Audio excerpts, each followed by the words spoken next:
안녕하세요.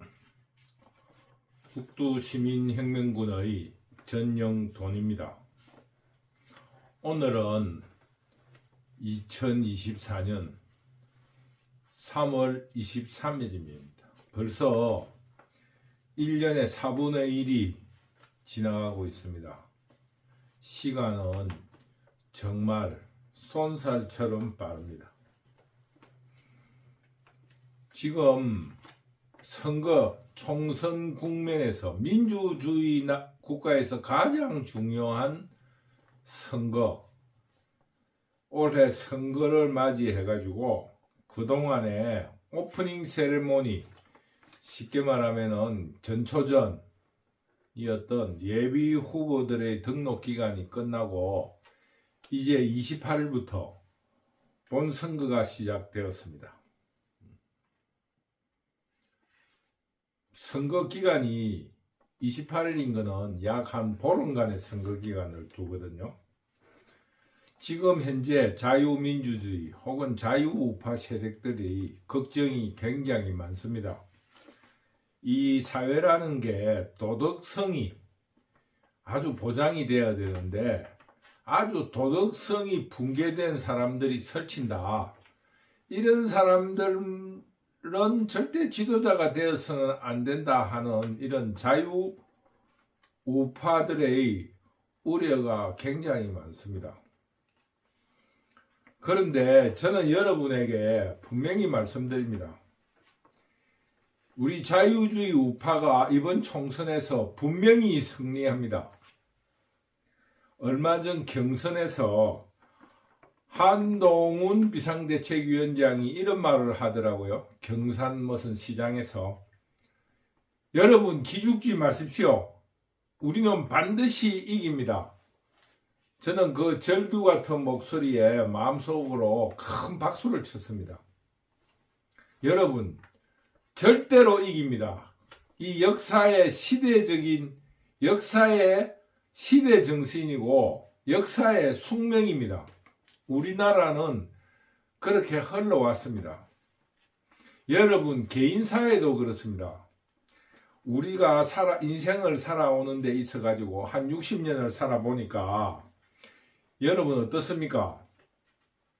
절체절명의 순간이 없었던 사람이 한 사람도 없습니다. 천하의 정주영이도 문경다리공사에 실패해가지고 형제들이 집을 팔아서 그거를 변제해주고 또 그 격리를 본 사람이 자살을 하고 그 난리를 친 그런 글을 읽은 적이 있습니다. 그러나 그 사람을 재벌로 만들려고 하는 그 역사의 숙명은 그런 고난을 이겨냅니다.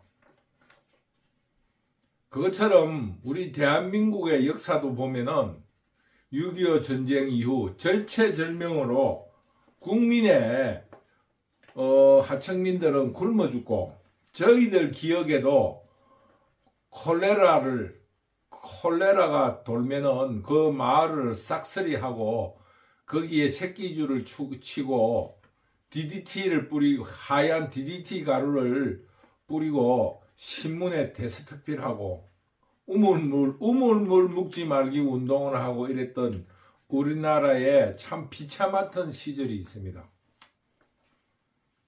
학교에 숙제가 봄, 가을에 똥봉지, 변봉투를 받아가지고 조그마한 비닐루에다가 똥을 싸서 그거를 콩알만큼 넣어가지고 학교에 제출하면은 한 달쯤 뒤에 산토닌이라고 한 30알씩 아침에 한번 먹고 집에 갈 때 선생님 앞에서 30알 정도 먹었던 것 같아요. 그러면은 그거 먹은 지 집에 가는 시간 한 30분 뒤에 집에 가면은 그때는 요즘처럼 아파트가 기했기 때문에 집은 초라해도 다 마당이 있었어요. 그 마당에서 거기 해충이 나오는 거 먹어보면은 우동만큼 나왔어요. 우동. 여러분 우동 한 그릇씩 조그마한 국민학생들 변해서 큰 우동 한 그릇씩 해충이 나오고 그랬던 비참한 시절이 있었습니다.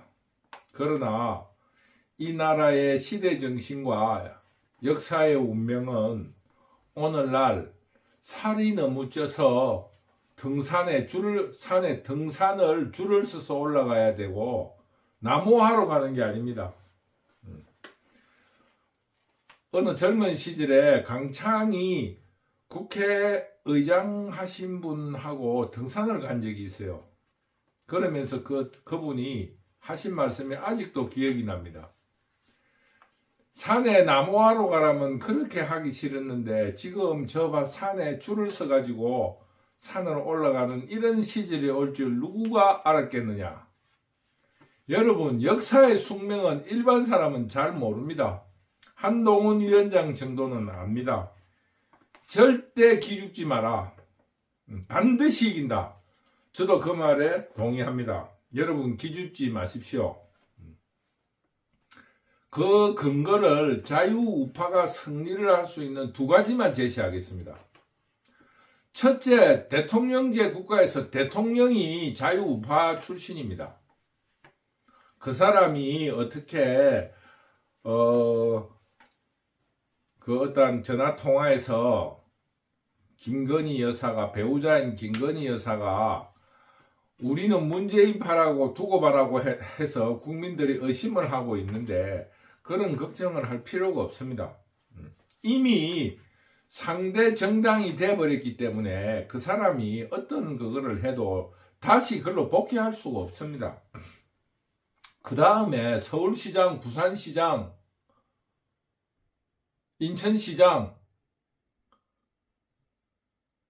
경기도지사 위에는 다 자유우파가 승리했습니다. 지방자치단체, 광역자치단체, 기초자치단체장의 선거에서 우리 자유우파들이 승리해서 대부분 그 거점을 차지하고 있습니다. 여러분, 선거에서 권력이라는 게 부정선거를 떠나서 얼마나 큰 힘을 가지고 있는 줄 아시겠죠? 예산의 문제라든가 이런 거. 그러니 절대 지지 않습니다. 지난 선거는 지방자치단체에 서울시를 예를 들면은 서울시 의회에 국민의힘 시의원이 둘인가 셋밖에 없었어요. 그런 와중인데 또 우리가 이길 수 있는 하나의 선거는 한 가지 더 증거는 문재인 같이 무능하고 사악한 사람이 없다는 겁니다. 그 사람이 변호사라서 조금만 훌륭한 면이 있었다 하면은 선거에서 그렇게 선거를 앞두고 코로나 보상금을 지급하고 한 사람당 60만 원씩인가 50만 원씩 두 번이나 주고 또 사람들의 교류를 못하게 집회 사람들이 만나는 것까지 금지를 시켰어요. 그 공산주의 사회입니다. 교회에 예배도 못하게 했습니다. 그거는 여러분 일제시대의 친일파예요. 이게 문재인은 일제시대에 신사참배도 그렇게 하진 않았어요. 예배는 보되 신사참배도 하라 이거지. 이 문재인은 종교의 자유까지 박탈시켰습니다. 그런데 어떻게 그 선거에서 이길 수 있겠습니까? 그러니 이번 선거는 이 두 가지 요인으로 반드시 승리합니다. 그런데 지금 현재 여론이 좋지 않다. 그거는 여러분들이 이렇게 생각해야 됩니다. 농구를 보시면은 한 팀이 공격해 들어가잖아요. 한 팀이 공격해 들어가면은 A팀이 공격해 들어가면은 B팀을 응원한 사람은 가슴이 조마조마하잖아요. 이 공격한 팀이 성공하면은. 그리고 또 두 번째로 이제 B팀이 잘 수비를 해가 B팀이 공격하면은 B팀 사람들이 막 힘이 나잖아요. 야구도 마찬가지잖아요. 한 팀이 공격하고 한 팀이. 전쟁도 그렇고 싸움도 그렇습니다. 일진일퇴가 있습니다. 일방적으로 상대가 안 될 적에는 싸움이 이루어지지 않습니다. 그렇기 때문에 지금 이 선거 국면이 어떻게 돼 있었나 하면은 강서구 보궐선거에서 자유우파가 참패를 했어요. 17%인가 차이로 엄청난 표 차이로 참패를 했습니다. 그런데 그 참패를 벗어나고 국민의힘 자유우파 정당이 이제 공격을 시작한 거예요. 이러다간 죽겠다 해가지고 공격을 시작한 것이 비상대책위원회를 꾸려가지고 한동훈을 앞세워가지고 공격을 했는데 그게 주요가 돼가지고 17%라는 간격을 17%인가 27%의 간격을 바짝 앞당긴 거예요. 바짝 앞당겨가지고 누가 이길지 모를 정도로 지금 이제 경기가 진행되고 있는 겁니다. 그래서 그러다 보니까 공산자파 더불어민주당에서는 또 이 공격을 해올 때 움츠리고 있다가 이제 다시 이제 전열을 가다듬어서 공격을 하는 거예요. 공격을 하니까 우리 자유우파 사람들이 지금 막 조마조마한 거예요. 안 그래도 지금 27%라 져가지고 있는데 저 강팀들이 또 우리를 공격하면은 우리가 어떻게 될 것인가 하는 아주 지금 초긴장 상태에 있는 거예요. 왜? 27%라는 큰 차이를 우리가 졌기 때문에 그 팀이 공격해 오면은 얼마나 두렵겠습니까? 지금 이런 심리적인 상태에 있습니다. 그러니 지금 우리가 비상대책위원장으로 한동훈을 앞세워서 공격을 했다. 그래서 그게 기선을 제압을 하고 지금 박빙으로 경기를 끌고 온 것입니다. 그러자 저쪽에서도 이제 공격 기회가 있는 거 아닙니까? 한 사람이 한 번 공격하면 또 쉽게 말하면 전쟁도 그렇습니다. 한 사람이 한 번 공격하면은 또 조금 전열을 가다듬고 그 무기도 재보충하고 또 그 병사들도 밥도 먹이고 좀 휴식도 취하고 이럴 때 저쪽에서는 이제 또 전열을 가다듬어 공격해 올 거 아닙니까? 이건 당연한 이치예요. 그러니까 저쪽에서 지금 공격을 하고 있으니까 더구나 27%로 전 그런 강팀이 지금 공격하고 있으니까 또 지난 선거에 180대 110 정도로 170 몇 대 110 정도로 참패를 한 지금 그런 전력이 있으니까 저 공격해 오니까 여러분들이 기가 죽고 지금 부들부들 떨리는 거예요. 그러나 여러분 절대 기죽지 마십시오. 우리는 반드시 이깁니다. 그거 이유는 제가 말씀드렸지 않습니까? 시대 정신이고 역사의 숙명입니다. 그러면은 이런 지금 박빙의 선거에서 앞으로 선거에 영향을 줄 거는 무언가 우리가 한번 생각해 봅시다. 가장 자유우파에서 중요한 거는 한동훈의 득점력입니다. 지금 이제 한동훈은 제가 여러 번 이야기했습니다만은 자유민주주의를 실천해 오면서 그게 몸에 배어 있는 사람이에요. 그러다 보니까 이때까지 그동안에 보지 못했던 훌륭한 정치인이 나타났다고 국민들이 환호하고 인기를 끌고 있습니다. 그러나 이분은 정치를 해본 적이 없어요. 그래서 인기는 있는데 그게 득표로 연결될 것인가에 대해서는 아직도 모든 사람이 캐스천 마크고 저도 그렇게 생각합니다. 저도 선거를 해본 적이 있는데 선거에는 이런 말이 있습니다. 예전에 4.19가 일어났을 때 지방자치가 활성이 되어가지고 지방에서도 선거를 많이 했어요. 간단하게 말하면 요즘도 이장 같은 것도 선거하잖아요. 그때 이제 그 이장, 요즘 옛날에는 이장이 아니고 구장이라 그랬는데 구장 선거래가 동네에서 이제 사람들이 모여서 투표를 했는데 그 사람이 그 동네에서 인기가 없었던 모양이에요. 그래서 그 사람이 표를 개표를 했는데 한 표가 나온 거예요. 한 표. 그랬는데 그 사람이 부정선거라고 외친 거예요. 왜 한 표냐? 나는 두 표다 이런 거예요. 그 왜 두 표냐 이러니까 자기 사돈은 자기가 찍었고 내 사돈표는 어디 갔나 이거야. 선거라인 그런 거예요. 자기 사돈도 안 찍는 거예요.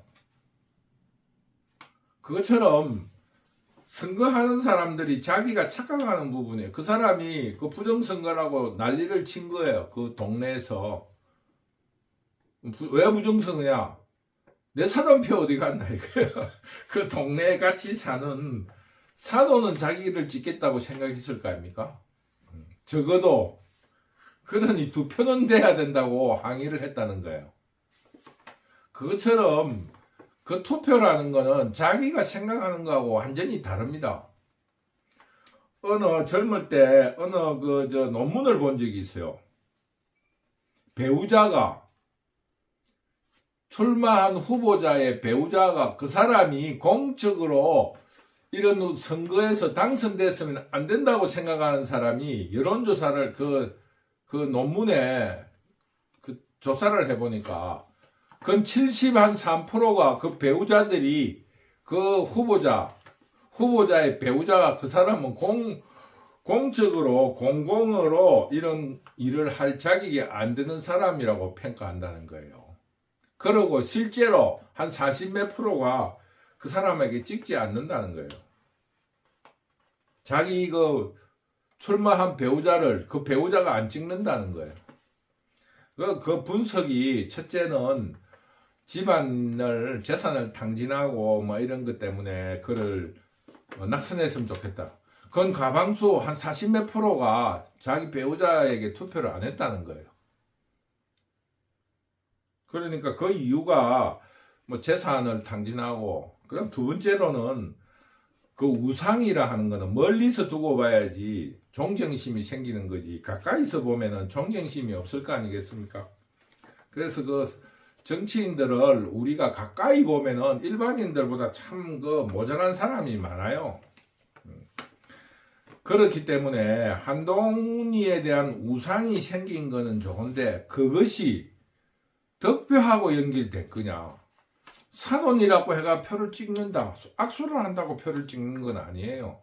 자기 배우자라고 그 자기 표를 찍지는 않습니다. 그만큼 정치와 선거라는 거는 굉장히 어렵습니다. 그래서 저는 한동훈이의 정치력 혹은 득표력이 굉장히 중요한 시기에 있다. 그래서 지금 조금 노련한 선거기술자 이런 사람들을 참모로 좀 옆에 두으면 좋지 않겠느냐 하는 그런 조언을 하고 싶습니다. 그 다음에 두 번째 요인으로 윤석열이의 지지도입니다. 윤석열이가 지금 잘못해서 그런 게 아닙니다. 지지도가 떨어지는 것은 우리나라 사람들은 선거에 대해서 혹은 승부에 대해서 승부 이기고 지고에 대해서 승복을 잘 안 합니다. 지금 현재 윤석열이의 지지율이 떨어지는 것은 대통령 선거에 대한 불복입니다. 불복. 전에도 여러 번 말씀드렸지만 우리나라는 이 어떤 대중적인 이런 그게 뭡니까? 적과 아군을 분명하게 구별을 합니다. 그러다 보니까 자기 내심하고 다르게 시류에 휩쓸려 가야 될 운명을 맞닥뜨리게 되는 경우가 많습니다. 그 가장 비근한 애가 6.25 사변입니다. 6.25 사변. 6.25 전쟁. 6.25 때 낮에는 국군이 오면은 태극기를 흔들고 밤에는 북한기를 흔드는 거 아닙니까? 그러다가 그걸 또 가지고 서로 죽이고 살리고 한 거 아닙니까? 그것처럼 그러다 보니 그 시류에 따라가 움직이다가 또 시류가 바뀌면은 그 자기들의 어떤 내심을 드러내는 거예요.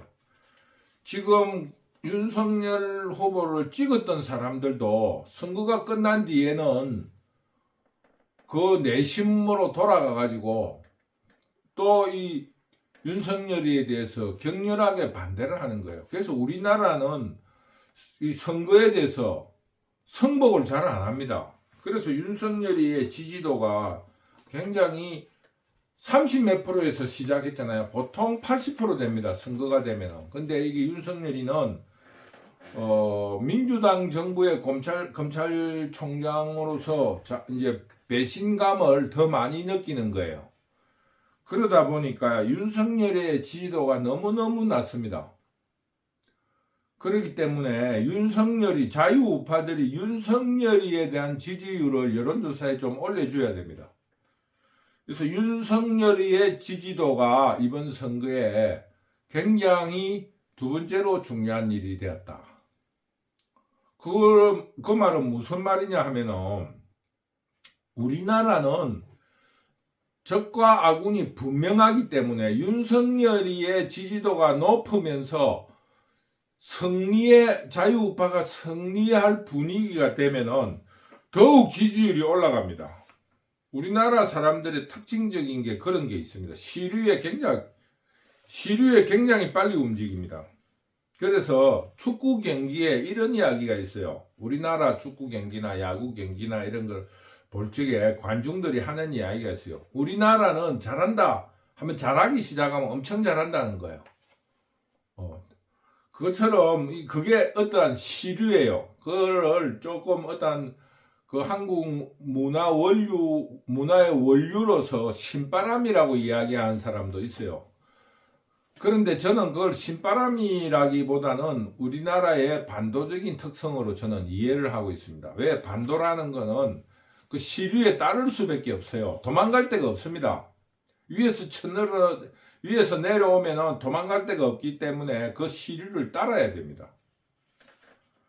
섬 같은 데는, 일본 같은 데는 변함없기 때문에 거기에는 그 주변 사람한테 잘 못하면은 도망갈 데가 없으니까 늘 주변 사람들한테 잘한다는 그런 글을 읽은 적이 있어요. 그런 어떤 지형적인 풍수적인 거를 무시할 수 없습니다. 그래서 이번에 지금 윤석열이에 대한 지지도에 대해서 우리 자유우파들이 조금 고민해 줘야 됩니다. 쉽게 말하면은 정치공학적인 어떤 기술 혹은 술수를 조금 부려서 윤석열이에 대해서 좀 적극적인 지지를 해주기를 당부드립니다.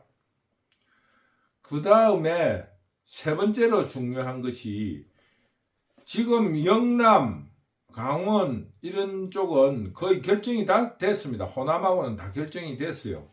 지금 결정되지 않고 가장 승부처라 할 수 있는 서울, 경기를 내다봤을 때 호남 향후의 결집력이 지난 선거 때처럼 결집이 되느냐 하는 문제가 세 번째로 중요합니다. 저는 지금 호남의 결집력이 지난 선거에서 한 85% 정도, 80%로 봅시다. 80%라면은 한 10%는 떨어진다고 봐요. 호남의 10%는 굉장히 큰 표차입니다. 그래서 호남의 결집력이 어떻게 되는가에 대해서 굉장히 저는 주의 깊게 바라보고 있습니다. 지금 호남이 민주당에 대해서는 심정적으로 결정이 되어 있지만은 조국의 어떠한 지지도라든가 여러 가지 지금 지표를 볼 적에 지난 선거보다는 한 10% 정도의 결집력이 떨어지지 않나 이렇게 생각합니다. 그래서 이번 선거의 세 번째 변수가 호남의 결집력이다. 그리고 마지막으로는 충청도의 향배입니다. 우리 지금 자유우파에서 호남에 대해서만 지나치게 호의를 베푸는데, 저는 거기에 대해서 정치공학적으로 조금 트릭을, 조금 어떤 그 페인팅, 축구로 말하면 속임수 몸 동작을 조금 기술을 발휘했으면 좋겠다는 생각을 가지고 있습니다. 호남에 대해서는 그런 페인팅을 쓰고 충청도에 굉장히 공을 들여야 된다고 봅니다. 지금 이 자유우파들이 호남이 향후에만 영향력이 큰 걸로 생각하는데, 서울, 경기에 충청 도민회라고 알고 있어요. 충청 도민회가 굉장히 잘 꾸려져 있습니다. 등산의 중심으로. 충청도 등산 모임을 중심으로 저도 그 선거를 직간접적으로 경험해 본 사람인데, 의외로 충청 그 향후회가, 충청도민회가 굉장히 조직이 잘 돼 있고 지금 선거의 영향력이 굉장히 큽니다. 다만 충청 향후회는 그 어떤 지방의 특색처럼 호남 향후회처럼 막 드러내놓고 하지는 않아요. 그렇지만은 굉장히 그 조직이 탄탄하고, 그래서 지금 이번 선거의 마지막 그 어떤 포인트가 충청도의 향배, 즉 충청 지역구에서, 예전에는 충청 지역구가 자유우파 지역이었는데 의외로 민주당으로 많이 넘어갔어요. 그러면서 그 지금 그 지역구도 빼뜨려야 되지만은 충청 향후회가 움직임으로써 서울 경기에 어떤 그 당선에 큰 영향을 줄 수 있다. 그런 입장으로서 저는 네 가지를 지적합니다. 첫째, 한동훈의 정치력, 득표력을 강화시켜야 된다. 두 번째, 윤석열의 지지율이 어떻게 될 것인가. 세 번째, 호남의 결집력이 예전만큼 강할 것인가. 이 호남은 의외로 문재인이가 안철수한테 표를 뺏기듯이 의외로 결집력이 자기들 마음에 들지 않으면 참패를 하는 경우가 있어요. 그 안철수에도 그랬지만은 정동영이 선거 때도 그 투표를 포기해 버렸잖아요. 자기들이 그래도 그 나름의 호남의 그 기호학파, 그리고 저쪽 해안 지역으로 남도의 저쪽 지리산 중심으로 그 순천까지 뻗쳐져 있는, 나주까지 뻗쳐져 있는 조식의 남명 조식의 남인들, 당파의 남인들의 그 선비 정신들이 남아 있습니다. 그래서 그 충청도 그 호남의 그 결집력이 예전 같을 것인가. 네 번째로 충청도의 향배가 어떻게 될 것인가. 이런 네 가지의 아주 선거에 중요한 포인트가 있습니다. 그러면은 지금 우리가 이런 여러 가지 변수에 대해서 우리가 해야 될 일이 무언가, 자유우파들이 해야 될 일이 무언가에 대해서 제가 몇 가지를 조언을 하고 싶어요. 추천하고 싶어요. 첫째, 그 호남에 대해서는 이제는 페인팅을 쓰면서 선거를 결집력을 조금 떨어뜨리는 정도로 하고, 그 오는 게 몇 프로 되지 않으니까 충청도에 좀 더 공을 많이 들였으면 좋겠다 하는 거를 한동훈 비상대책위원장에 조언을 합니다. 그리고 한동훈 비상대책위원장이 제일 잘한 일이 뭔 줄 압니까? 그건 저의 개인적인 생각입니다만은, 광주 문제를 제기했던 도태우 후보, 그리고 장해찬 후보를 공천 취소를 시킨 것이라고 저는 생각을 합니다. 이것이 한동훈이의 정치력이 발달하는 계기가 된다고 생각합니다. 쉽게 말하면 그게 페인팅입니다. 그리고 역할 분담입니다. 한동훈은 공적으로 호남을 달래기 위해서 우리는 광주 문제에 대해서, 광주 민주화 운동에 대해서 존중을 한다, 이 말을 하는 거예요. 정치라는 그런 겁니다. 내심하고 다르게. 그래서 그거를 한 사람을 공천을 취소시키는 거예요. 몸으로 보여주는 겁니다. 우리는 합니다. 우리는 한다면 합니다. 이거 아닙니까? 그랬을 때 우리가 앞으로 우리 자유우파가 해야 될 일은 역할 분담. 그 말에 대해서 곧대로 듣지 말고 자유시민들은 도태우하고 장해찬 후보를 당선시키면 되는 겁니다. 그것으로서 우리 자유우파의 결집력과 앞으로 시민혁명을 이끌어 나갈 자유시민들의 능력을 보여줘야 합니다. 그래서 앞으로도 당과 정이 다르고, 쉽게 말하면은 윤석열과 한동훈이가 갈등이 있다. 갈등이 있는 게 왜 나쁩니까? 서로 역할을 분담하는 거예요. 그리고 한동훈 비상대책위원장도 자유시민들에게 역할을 맡겨야 됩니다. 맡기고 믿어야 됩니다.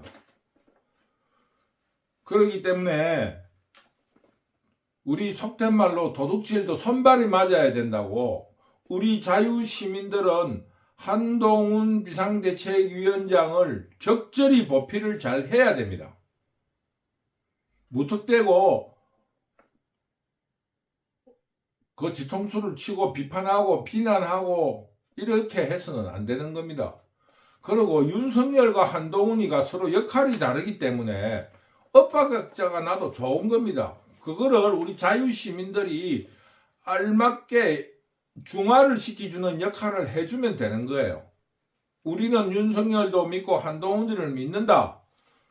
이런 식으로 우리가 그거를 받아들여줘야지, 왜 말이 다르냐 하는 식으로 불편해하고 갈등을 조장시켜서는 안 되는 겁니다.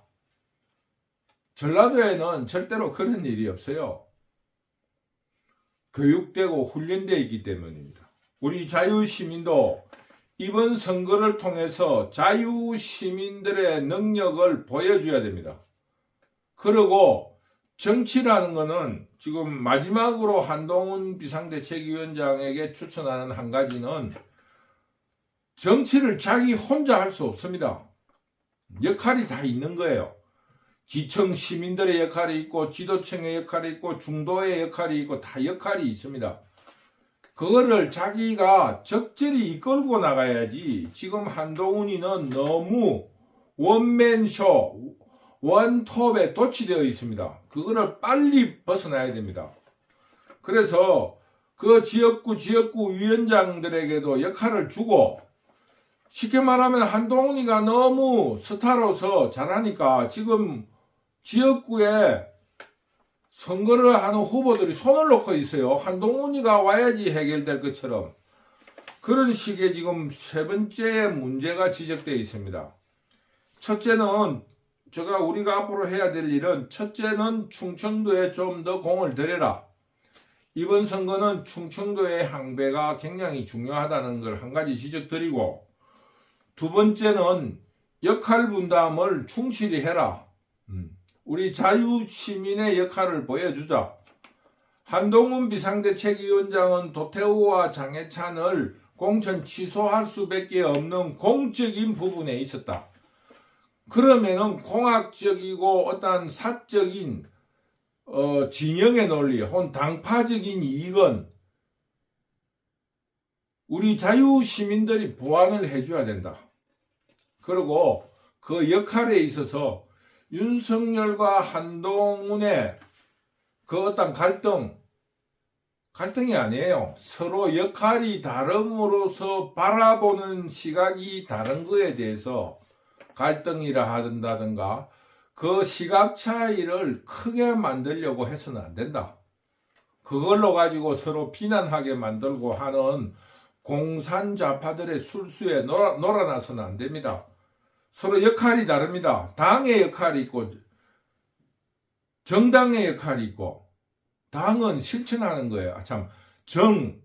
정부는 실천하는 거고, 당은 그 계획을 짜가지고 이 정부에게 추천하는 겁니다. 그게 당에서 추천한다고 정부가 다 할 수 있는 일이지 않습니다. 예산의 문제도 있고, 현실적인 문제도 있고.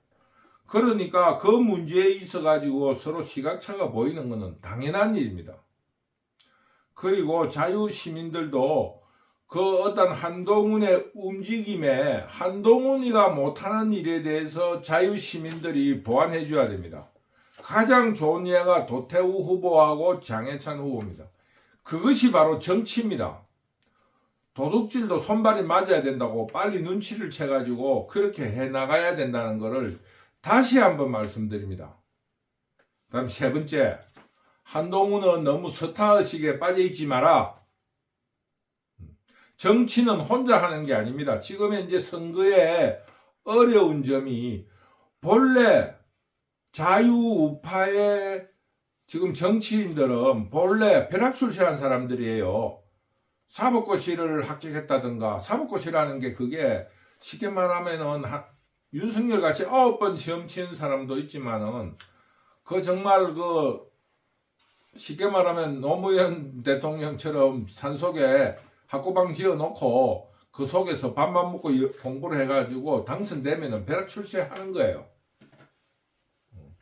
그것처럼 그런 벼락 출세한 사람, 사업으로 벼락 부자 된 사람, 또 젊을 때부터 부모님의 백그라운드로 검수저로 사는 사람, 이런 사람들이기 때문에 그 조그마한 상처에도 그 영향을 받고 큰 실천력이 없는 사람들입니다. 그러니까 한동훈 같이 능력이 있는 사람이 나오니까 손을 놓고 지금 한동훈이만 바라보고 있는 거예요. 그러는데 지금 현재 공산자파들이 공격해 오니까 이 사람들이 깜짝 놀래가지고 부들부들 떨고 있는 거예요. 그래서 우리가 앞으로 해야 될 일은 자유시민들이 자기 역할로서 한동훈 비상대책위원장이 공적으로 말한 일에 대해서 당파적인 이익을 자유시민들이 보완해 줘야 됩니다. 그리고 한동훈은 자기 완톱 혹은 스타의식에 빠져있지 말고 이 구성원들, 자유우파를 지지하는 모든 사람들에게 역할을 맡기고 믿고 또 일을 주면서 같이 손발을 맞춰 나가는 그런 선거를 치러야 된다 하는 것을 재차 강조하고 싶습니다. 여러분, 한동훈이가 말한 것을 다시 한번 제가 말씀드립니다. 절대 기죽지 마십시오. 우리 자유우파가 반드시 이깁니다. 저는 그거를 확신하고 있습니다. 여러분, 오늘도 제 유튜브를 시청해 주셔서 너무너무 감사합니다. 저의 유튜브를 시청하시고 긍정되는 부분이 있다면 구독, 좋아요 한 번씩 눌러주세요. 여러분, 감사합니다.